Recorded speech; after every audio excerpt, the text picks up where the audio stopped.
오늘 우리에게 주시는 말씀은 디모데후서 3장 13절부터 15절까지의 말씀입니다. 우리 디모데후서 3장 13절부터 15절까지의 말씀 우리 함께 찾으셔서 봉독하시겠습니다. 우리 여기 현장에 계신 성도 여러분들께 여쭤봐야 되겠어요? 성도 여러분, 여기 앞에 화면이 조금 밝아졌나요? 예, 그리고 제 얼굴이 조금 더 빛나나요? 네, 감사합니다. 우리 여기 있는 라이트들이 너무 자주 나가고 너무 그 할로겐의 그 열이 너무 있어서 자주 나가는데 이제 LED로 교체하면서 조금 더 밝아지고 또 화면도 조금 더 좋아질 거라고 생각이 됩니다. 우리 수고해 주신 분들께 감사의 말씀드리고요. 조금 밝아져서 다행이고 또 감사의 말씀드립니다. 우리 디모데후서 3장 15절, 16절 죄송합니다. 3장 13절, 14절, 15절 우리 다 같이 한 목소리로 함께 읽습니다. 신약 성경 346쪽에 있습니다. 슬라이드 참조하시고요. 악한 사람들과 시작. 악한 사람들과 속이는 자들은 더욱 악하여져서 속이기도 하고 속기도 하나니 그러나 너는 배우고 확실한 일에 거하라. 너는 내가 누구에게서 배운 것을 알며 또 어려서부터 성경을 알았나니 성경은 능히 너로 하여금 그리스도 예수 안에 있는 믿음으로 말미암아 구원에 이르는 지혜가 있게 하느니라. 아멘. 아멘.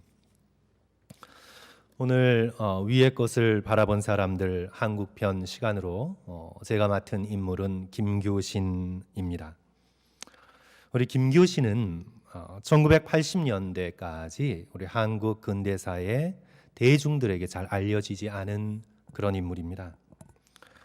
1970년대 후반 이제 김교신 선생님의 돌아가신 30주기를 기념해서 몇몇의 제자들이 김교신이 창간한 성서조선 158권을 전부 다 수집하고 거기에 실린 김교신의 글을 출연해요 김교신 전집을 만들면서 세상에 알려지게 되었습니다.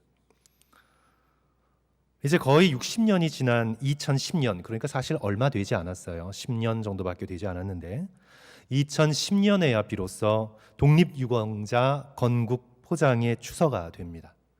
그러니까 일반 대중에게는 굉장히 늦게 알려진 그런 뛰어난 신앙인이지요. 이 무엇보다 김교신의 업적은 성서조선이라는 기독교 월간지의 발간에 있습니다. 기독교 문서 사역이 거의 전무하던 시기에 같이 일본에 유학했던 김교신, 함석헌, 송두용, 양인성, 유석동, 정상훈 등 6명의 동인으로 1927년 성서조선이 발간이 됩니다. 저기 이제 맨 앞줄에 머리가 제일 조금 올라오게 사진 찍힌 분이 바로 김교신 선생님이고 그 바로 뒤에 있는 분이 바로 함석헌 선생님입니다.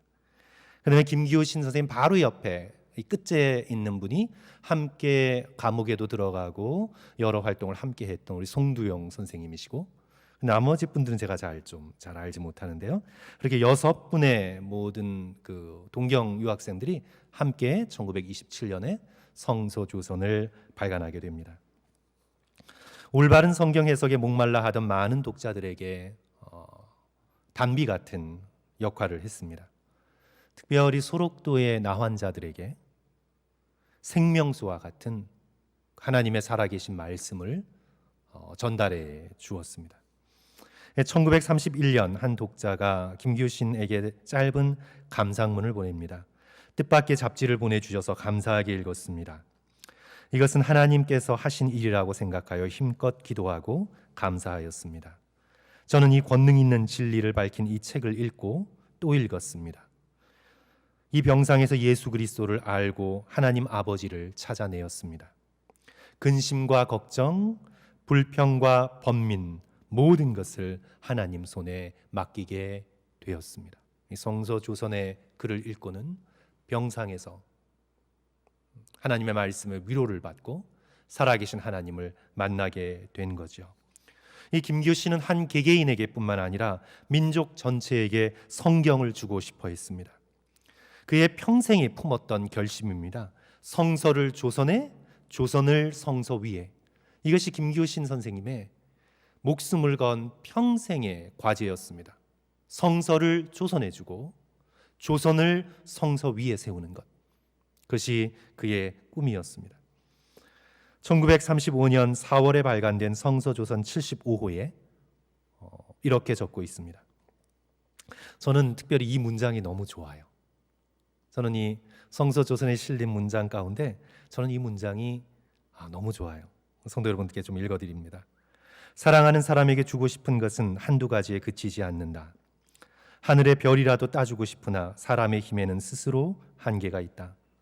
어떤 이는 음악을 조선에 주며 어떤 이는 문학을 주며 어떤 이는 예술을 주어 조선의 꽃을 피우며 옷을 입히며 관을 씌울 것이나 오직 우리는 조선에 성서를 주어 그 뼈대를 세우며 그 혈액을 만들고자 한다. 우리는 오직 성서를 배워 성서를 조선에 주고자 한다. 더 좋은 것을 조선에 주려는 이는 조선에 주라. 우리는 다만 성서를 주고자 미력을 다하는 자이다. 그러므로 성서를 조선을 성서 위에. 조선에 좋은 것을 주고자 하는다는 조선에 다 주라. 그러나 우리는 성서를 조선에 줄 것이다. 가장 귀한 살아계신 하나님의 말씀을 사랑하는 조국에게 목숨을 다 바쳐 주고자 했던 그의 하나님 앞에서의 결기를 느끼게 됩니다. 이제 김교신은 1927년부터 1942년 일제에 의해서 강제 폐간될 때까지 성서조선의 발행에 온 힘을, 혼신의 힘을 기울이게 됩니다. 김교신은 1901년 5월 함흥에서 부친 김염희와 모친 양신 사이에서 매우 엄격한 유교 집안에서 태어납니다. 태어난 지 얼마 지나지 않아 아버지가 돌아가셔서 아버지에 대한 기억이 없는데요. 12살 때에 4살 연상인 한매와 결혼을 하여서 슬하에 2남 6녀를 두게 됩니다. 굉장히 일찍 결혼했죠. 이 굉장히 강한 유교 집안이었기 때문에 일찍 결혼을 시켰습니다. 1916년 함흥 보통공립고등학교를 졸업하고 1919년 3.1 운동에 참여하고 일본 동경으로 건너가서 유학 생활을 하게 됩니다. 이제 동경 고등사범학교 영문과에 입학하지만 1년 후에 지리박물과, 그러니까 현재의 지리와 생물학과를 합쳐놓은 그런 과목이죠. 그렇게 전공을 바꾸어서 공부하기 시작합니다. 이제 김교신은 20살 나이 때에 일본에 유학을 하면서 한 성결교단의 노방 전도를 받고는 예수님을 믿고 기독교인이 됩니다.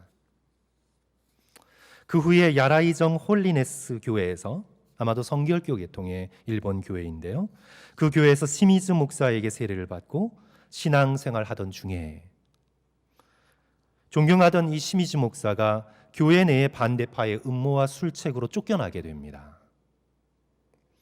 이에 이제 예수 그리스도를 믿은 지 얼마 안 된 김교신은 엄청난 충격을 받게 돼요. 신앙을 가진 지 얼마 되지 않아서, 예수 그리스도를 안 지 얼마 되지 않은 상황에서 예수를 믿는다고 하는 분들이 벌이는, 교회 안에서의 벌리는 여러 가지 싸움과 내분을 직접 목격하면서 그가 믿고 있었던 기독교의 신앙 자체까지 흔들리게 되는 충격을 경험을 하게 됩니다. 그래서 그가 예수를 믿은 지 얼마 지나지 않아 교회에 대해서 크게 실망을 하고는 한동안 교회의 발걸음을 끊게 됩니다. 이제 이때에 일본의 절대 평화의 복음을 외치는 무교회주의자인 우찌무라 간조의 영향 아래 들어가게 되고 그의 로마서 강해 집회에 참석하게 되면서 7년 동안 우찌무라 간조 밑에서 성경을 배우게 됩니다. 그러면서 그의 신앙의 터전이 닦이기 시작합니다. 그래서 김교신은 자주 이야기했다고 합니다. 내가 우찌무라 간조에게 배운 것은 무교회주의가 아니라 성경이었다.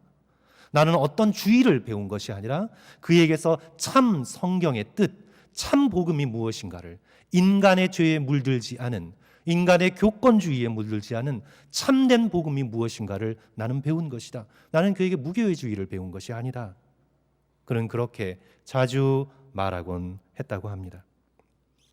제가 김교신의 일기를 쭉 보았는데요, 김교신의 일기를 보면 그의 일기 속에서 주변 교회들의 분란과 교권 싸움을 보면서 인간화된 제도권의 교회가 복음의 본질을 흐리고 오히려 예수 믿는 것을 방해하는 그 사실에 가슴 아파합니다. 그래서 그냥 우리가 무교회주의라고 하면 우리가 그냥 잘 알지 못하면서 그냥 그 얘기만 들으면 우리가 오해할 수 있는데, 김교신의 글과 그의 행동을 잘 살펴보면 그는 결코 교회 자체를 반대한 것이 아니었습니다. 그는 한 사람 한 사람의 신앙의를 소중히 여기며 존경했습니다. 신자의 순수한 모임으로서의 교회를 그는 사랑했습니다. 그가 반대한 건 부패하고 다투고 권력 싸움하는 교회였습니다. 그리스도를 믿는다고 하지만 그리스도의 예수의 삶을 살아내지 못한 교회, 그는 그런 교회를 반대한 것입니다. 그는 교회 자체를 사랑했습니다. 이제 이 우찌무라 간조에게 이제 철저한 성경 중심의 신앙, 이 성경 중심의 신앙을 배운 후에 그는 귀국하여서 이제 조선에서 교편을 잡기 시작합니다. 그래서 이제 1928년 지금 양정고등학교인데 양정고등보통학교에서 이제 지리박물학을 가리키게 됩니다. 오늘날 이제 지리와 생물 이 두 개를 합쳐놓은 과목인데, 그 과목을 가르치면서 선생님으로서 굉장히 존경받고 뛰어났습니다. 어렸을 때부터 이 몸에 배어 있는 선비적인 기회가 있었고, 아주 어렸을 때부터 훈련받은 고든 심지로 인해서 학생들에게 항상 근면하고 성실하고 부지런하게 살 것을 강조하면서 손수 모범을 보여왔습니다. 그리고 특별히 무엇보다 내면의 마음가짐의 중요성에 대해서 역설하고 강조했습니다. 이 김교신 선생님의 별명이 양칼이었습니다. 아주 날카롭고 아주 기계가 대단하고 불의를 절대로 용인하지 못하는, 그리고 학생들에게 항상 정도를 걷기를 요청했던 그런 양칼, 그러니까 양칼이라는 아주 그런 별명을 갖게 되었습니다. 그러면서도 불량 학생을 내치지 않고 품으면서 끝까지 졸업시키고 선도하려고 노력했습니다. 그리고 이 김교신 선생님은 이 허례 허식을 아주 싫어했습니다. 불의를 보면 타협하지 못했습니다. 그래서 늘 사표를 주머니에 넣고 교사 생활을 했다고 합니다. 불의를 용인해야 되고 신앙을 타협해야 되는 상황이 오면 언제나 떠날 준비를 늘 매일매일 하루하루 하면서 살았던 거죠. 교사로서 살면서 또 성서조선의 발간인으로서 하루하루 분초를 아껴가면서 그는 인생을 살아갑니다. 무엇보다 시간 낭비하는 것을 참지 못합니다. 그의 일기를 보면 이 시간에 대한 얘기가 많이 나와요. 세상에 시간이란 시간은 모조리 다 사고 싶다라는 그런 열망을 표시하기도 하는데, 교사들끼리 뒤풀이인 연회에 나가야 하는데 연회에 나오지 않으면 벌금을 내기로 학교에서 정했다고 합니다. 그래서 이 교장 선생님이 또는 교감 선생님이 하는 연회에 나가면 너무나 힘들었던 거예요. 그래서 바쁘다는 핑계로, 또 특별히 성서조선 발행을 해야 되고 교정을 봐야 되는 그 일로 인해서 나가지 않으면 벌금을 꼬박꼬박 물어야 하는데, 그는 결심해서 돈보다 시간이 중요하다. 그래서 얼마든지 시간을 위해서는 자기가 벌금을 물 수 있다는 생각에 이 연회 참석을 항상 미루었다고 합니다. 1934년 6월 19일 일기에서 그는 이렇게 적습니다. 우리가 시간이 중요하다고 하면 결코 현대의 고관이나 상인들의 회합과 연석에 몰려서 바빠하는 따위의 시간을 말하는 것이 아니다. 사교와 향락 등의 세속적 시간은 1초라도 절약할 것이나 진리와 생명에 관한 일에는 아껴야 할 시간이 없다. 거기는 시간을 초월한 자리이다. 시간을 1초도 헛되이 쓰지 않으려 엄청난 노력을 기울였습니다. 이제 김교신 선생님의 셋째 딸 김정혜는 아버지에 대해서 만 44년 7일간의 짧은 생애였지만 아버님은 그중 학창시절을 뺀 20년 남짓의 세월을 정말 100% 아니 200% 아니 300%로 사셨습니다. 당신의 직업인 교사로서, 글을 쓰는 문인으로서, 복음을 전하는 목회자로서, 주도 면밀한 아버지로서, 그리고 어려운 가운데 큰 식구를 거느린 가장으로서 이렇게 1인 다역의 삶을 사셨고 그 모든 영역에서 모두 우등생으로 사셨습니다. 그러니 몸을 혹사할 수밖에 없었습니다. 44살에 세상을 떠나게 되는데요. 이제 1940년 들어서 일본 제국주의의 민족 말살 정책이 극렬해지기 시작합니다.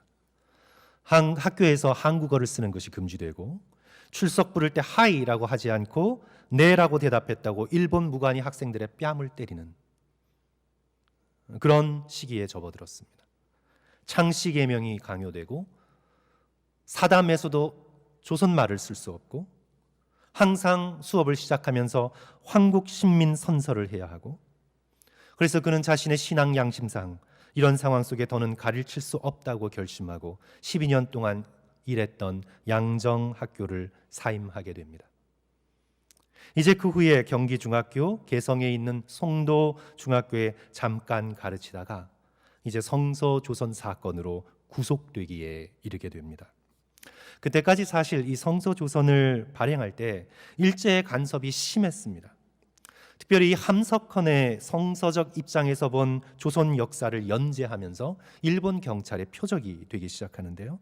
그리하여 드디어 폐간이 결정이 되고 이제 마지막 폐간사에서 김교신의 글이 실리게 되는데 1942년 폐간호인 158권의 글에 실린 권두원을 핑계로 삼아서 이 성서조선의 모든 동인들과 심지어는 독자들까지 추적해서 다 검거하게 됩니다. 그래서 이 서대문 형무소에서 1년간 옥고를 치르고 이제 석방되는데 전과자로 하여 이제 교직이나 다른 직업을 잡는 것이 어려웠습니다. 그래서 이제 지인의 소개로 흥남에 있는 질소 비료 공장에 들어가서 이 징용을 대신해서 일을 하게 되는데 거기서 이제 5천 명의 조선인 노동자의 주택을 관리하는 주택관리계장으로 일을 하게 됩니다. 이 김교신 선생님은 이 젊어서부터 육체 노동을 굉장히 소중하게 생각했습니다. 그리고 자녀들에게 육체 노동과 노역을 소중하게 여기며 살라고, 인생을 그렇게 살라고 가르쳤습니다. 그래서 젊어서부터 그 육체 노동을 굉장히 소중하게 생각했기 때문에 그는 이제 학교에서 가르칠 때보다 동포 노동자의 복지를 위해서 이리 뛰고 저리 뛰며 그 흥남 질소 비료 공장에서 일하는데 보람을 느끼고 기쁨을 느꼈습니다. 단지 이제 그들의 어떤 물리적인 환경의 개선뿐만 아니라 노동자들의 인격과 생활 습관의 변화를 위해서 그가 헌신을 하게 돼요. 정기적으로 기도회를 열고 저녁 시간에 노동자들을 모아놓고 민족과 역사, 종교와 윤리, 보건과 위생에 대해서 강의를 합니다. 이제 공장에서 김교신을 따르는 사람들이 점점 늘어나게 되자 일본 현병대가 내사까지 할 정도로 그렇게 김교신의 영향력은 점점점 그 공장 안에서 커갔던 것이죠. 이제 그렇게 열심히 조선 노동자들을 위해서 일하던 중에 1945년 4월 공장에서 이제 악성 장티푸스가 돌기 시작하면서 급기야 김교신까지 걸리게 되어서 광복을 석 달 반 남겨둔 1945년 4월 25일 그가 흥남 질소비료 공장에서 숨을 거두게 됩니다. 숨을 거두기 전에 그를 치료하던 안상철 의사는 김교신의 마지막 말을 이렇게 전했습니다. 그가 이제 이 안상철 의사에게 이렇게 말했다고 합니다. 안 의사, 나 언제 퇴원하여 공장으로 다시 돌아갈 수 있습니까? 나 40평생 처음으로 공장에서 민족을 내 체온 속에서 만나 보았습니다. 이 백성은 참 착한 백성입니다. 그리고 불쌍한 민족입니다. 그들에게는 말이나 빵보다도 따뜻한 사랑이 필요합니다. 이제 누가 그들을 이렇게 불쌍한 무리로 만들었냐고 묻기 전에 그들을 도와줄 수 있느냐가 더 급한 문제로 되었습니다. 안 의사, 나와 함께 가서 일합시다. 추수할 때가 왔으나 일꾼이 너무 부족합니다. 우리 꼭 함께 갑시다. 라는 말을 남기고 숨을 거두었습니다. 숨을 거두면서도 사람에 대한 소망, 민족에 대한 꿈을 그는 버리지 않았습니다. 이제 저는 이 김교신의 삶을 살펴보면서 정말 큰 도전과 깊은 감동을 받게 되었는데요. 사실 이 시간을 빌어서 나누고 싶은 말씀이 너무나 많지만 제가 깨달은 것 두 가지만 우리 성도 여러분들과 함께 잠깐 나누고 오늘의 말씀의 시간을 마치고자 합니다. 첫째로 저는 이 김교신의 삶을 쭉 추적하고 일기를 읽어가면서 이런 결심을 하게 되었습니다. 열심히 살되 언제나 위를 바라보자. 우리가 위의 것을 찾는 사람들, 위를 바라본 사람들이라는 시리즈로 우리가 함께 신앙의 선진들의 모습을 살펴보고 있는데, 우리가 현실을 열심히 살되 언제나 시선은 위를 향하여 위의 것을 바라보자. 그런 결심을 하게 되었습니다. 앞서 말씀드렸듯 이 김규신은 촌음을 아껴서 살았습니다. 그는 매일매일 일기를 적었는데, 그가 왜 일기를 적었냐면 하루를 일생이라고 보았습니다. 일일 일생으로 보았습니다. 하루가 일생입니다. 그래서 하루를 시작하면서 삶을 주신 하나님께 언제나 기도로 나가고, 겨울에도 추울 때도 냉수마찰을 하고, 산에 올라가서 새벽 4시, 5시에 자주 기도를 하고, 그래서 성령의 감화를 체험하고 내려와서 몸을 정돈하고 챙겨서 학교에 갔습니다. 일일 일생이라고 생각해서 그는 항상 잠자리에 들기 전에 자신의 하루를 돌아보며 일기를 적었습니다. 오늘 나의 삶이 이대로 끝나더라도 내 삶을 하나님 앞에 정돈하기 위해서 그는 일일 일생, 그게 우치무라 간조의 그 삶의 모토이기도 했죠. 일일 일생, 일일 일생의 삶. 그리고 그 일일 일생을 마감하면서 하나님께서 주시는 절대 평화를 가슴에 안고 그는 하루를 마감하고자 노력했습니다. 그래서 그가 매일매일 일기를 적어요. 그의 일기를 보면 시간 일기에서 말씀드린 것처럼 시간을 아껴서 살고자 부단한 노력을 하게 됩니다. 학생을 가르치는 일에서 성서조선을 발간하는 일까지, 글쓰기와 교정, 인쇄와 배달, 모든 일을 다 감당하면서 텃밭을 가꾸어 농사를 짓고 야학에서 가가거결을 가리키고 동네의 일도 맡아서 하고, 정말 하루하루의 현실을 치열하게 살았습니다. 비록 44살을 살았지만 그의 시간을 살아낸 것으로 보면 90을 살아도 아깝지 않은 그런 시간을 살았습니다. 그런데 이제 이 김교신 선생님을 보면서 존경하게 되는 점은, 현실을 열심히 사는 사람들 있지 않습니까? 현실을 열심히 살되 그는 늘 위를 바라보았습니다. 하늘을 바라보았습니다. 현실을 살아내되 현실에 빠지지 않았습니다. 늘 현실을 살며 하늘을 바라보았습니다.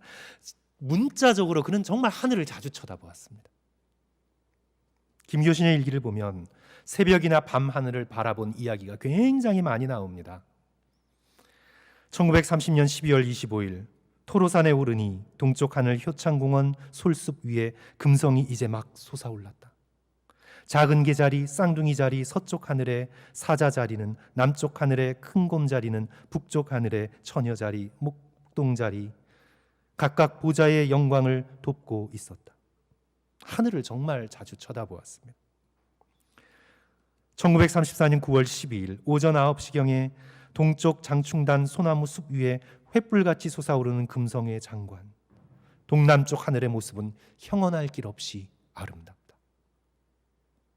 늘 하늘을 바라보았습니다. 땅을 열심히 살아가되 마음은 언제나 하늘에 두었습니다. 1937년 2월 20일에도 때로 우러러 머리 위에 밝은 달과 오른쪽에 큰 곰자리, 작은 곰자리 별들과 왼쪽에 찬란한 금성을 바라봄이 없었던 늘 나 자신의 어리석음을 후회하지 않을 수 없었을 것이다. 하늘을 쳐다보고 땅의 일을 반성했던 것입니다. 사랑하는 성도 여러분, 오늘 우리도 문자적으로 하늘을 좀 더 자주 쳐다봅시다. 위의 것을 주목합시다. 땅에서 내가 얻을 것만 바라보지 맙시다. 땅에서 얻은 것으로 나의 성공의 성을 쌓는 것, 그것만 목표로 인생을 살아가지 맙시다. 사랑하는 성도 여러분, 때로 고개를 자주 들어 저 광대하고 찬란한 하늘을 좀 바라보십시오. 저는요, 우리 특별히 청년들, 젊은 가정들이 너무 현실적으로 사는 것에 대하여 안타까움이 있습니다. 물론 숫자가 중요하고 살아내야 하는 우리의 어떤 시간들이나 물질적인 것들이 필요하지만, 성도 여러분, 너무 현실적으로 살지 맙시다. 너무 숫자에만 붙들려 모든 인생을 계산을 하면서 살아가지 맙시다. 주식도 중요하죠. 그러나 너무 숫자에 매달리지 맙시다. 부동산도 중요하죠. 그러나 그것에 너무 얽매이며 인생을 살아가지 맙시다. 눈을 들어 하나님께서 창조하신 이 세계의 아름다움과 숭고함에 우리의 마음을 올려드리며 하늘을 바라보며 큰 뜻과 소망을 품고 살아가겠다 결단할 수 있는 저와 여러분 되시기를 주님의 이름으로 간절히 축원합니다. 사랑하는 성도 여러분, 우리는 하늘에 속한 사람들입니다. 우리는 결코 이 땅의 숫자로 이루어진 땅에 속한 사람이 아님을 우리 모두 다 깨달아 알 수 있기를 소원합니다. 김교신은 단지 낭만적 감상에 젖어 하늘을 바라본 것이 아닙니다. 그러면 그는 낭만주의자죠. 그에게 있어서 하늘 위의 것이란 바로 살아계신 하나님의 말씀이었습니다.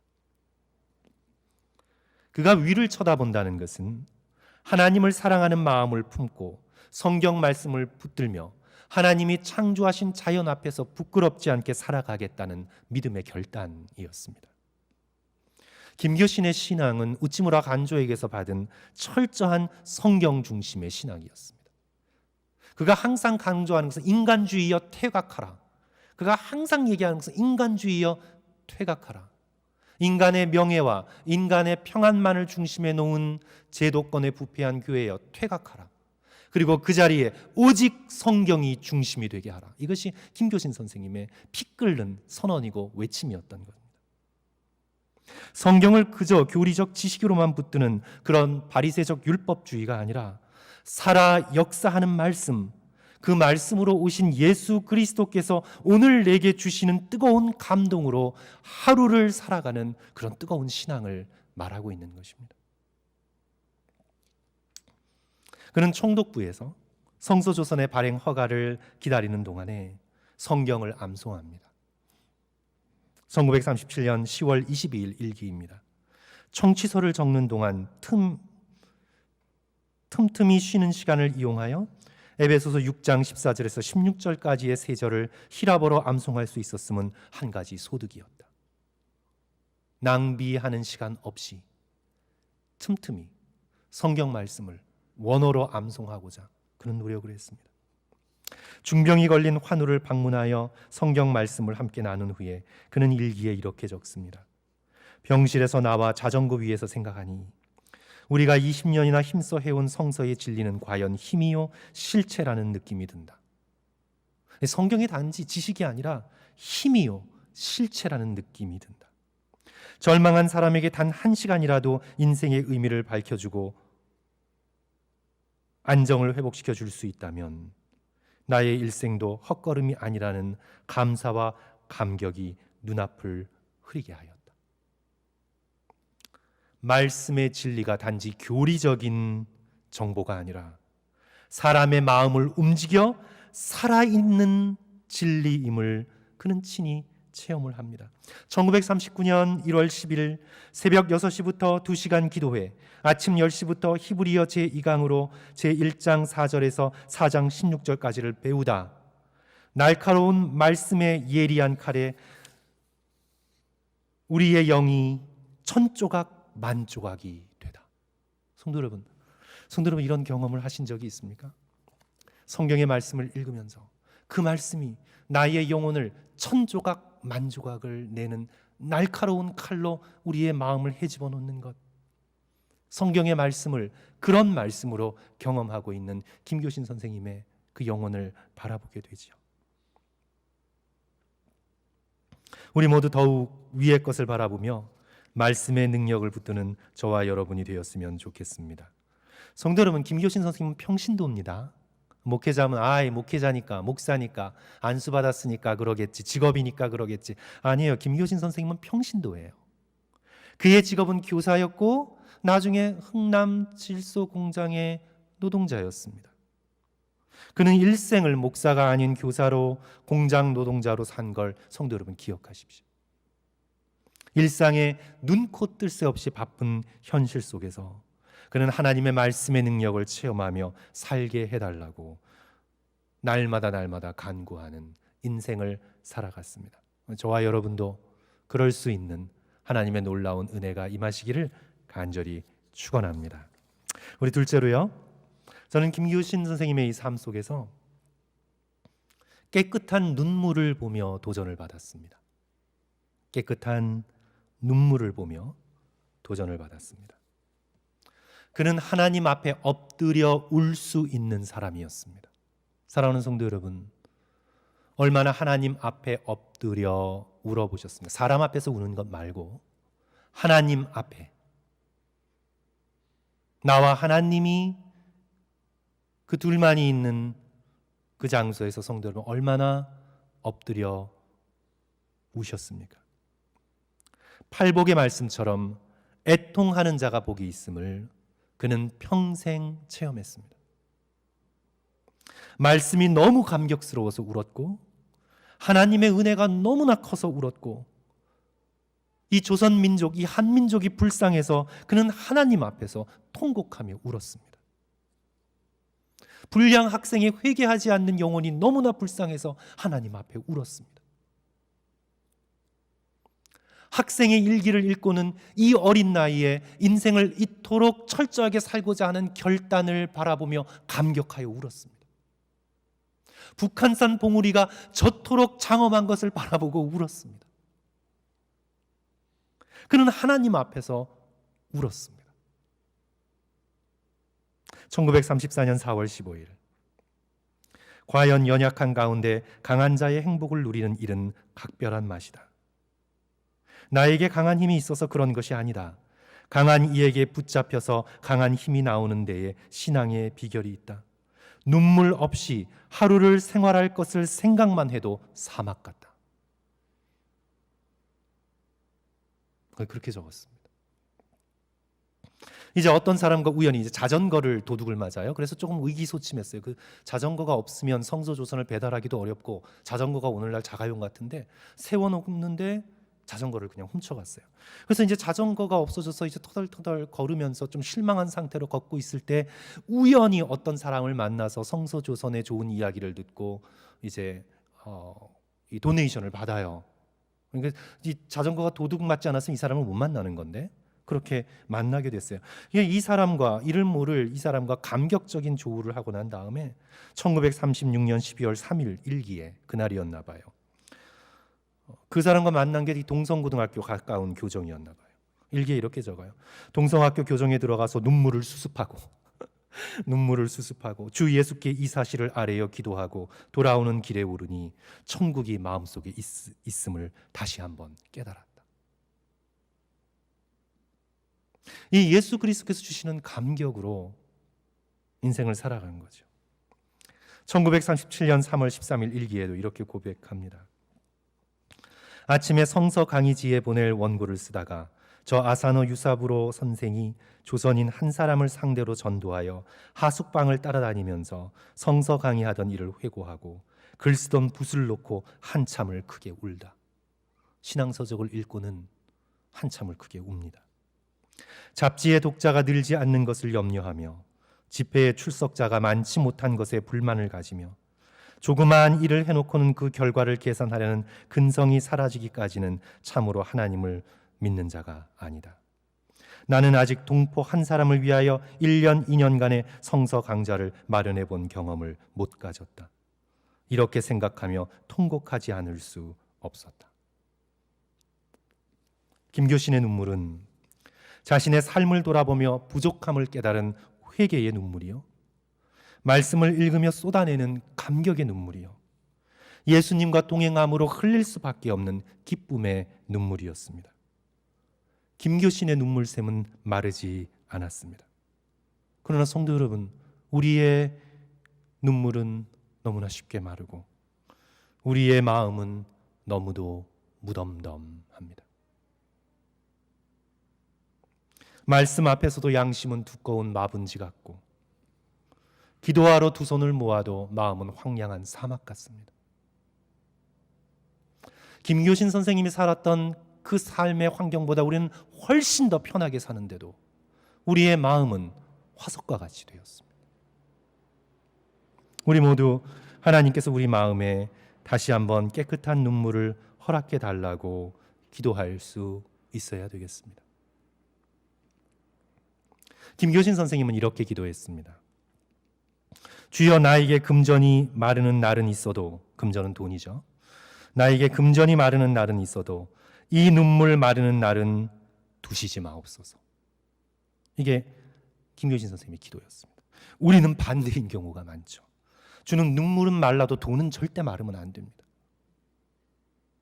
그러나 김교신 선생님은 반대였습니다.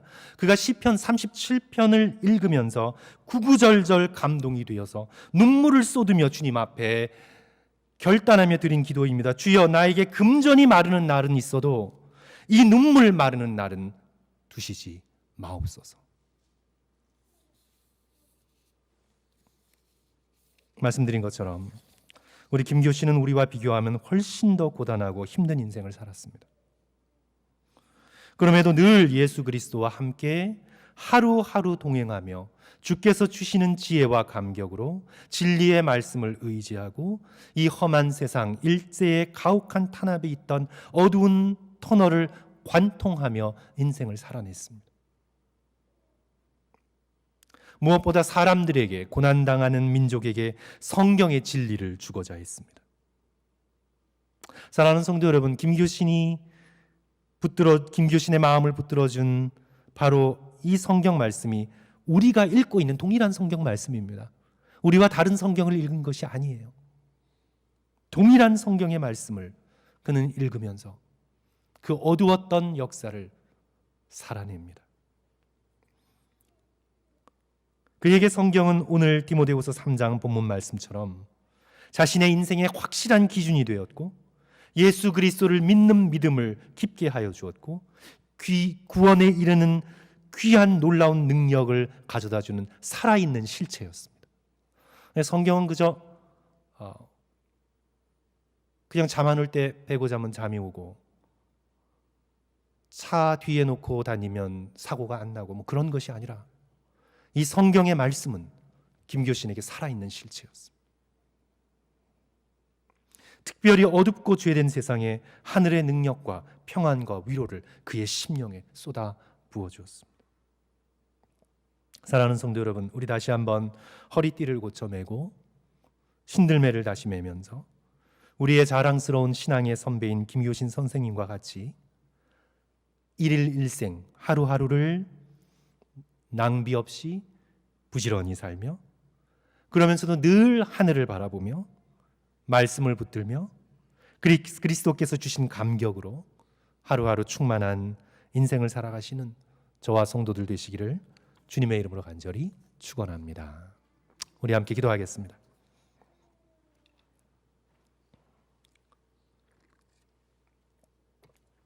성도 여러분, 세 가지 기도 제목 나눕니다. 우리 첫째로, 주신 말씀대로 하루를 열심히 살면서 우리 늘 위의 것을 바라보도록 기도합니다. 조금 숫자를 내려놓고 숫자에 대한 집착을 주님 앞에 드리고,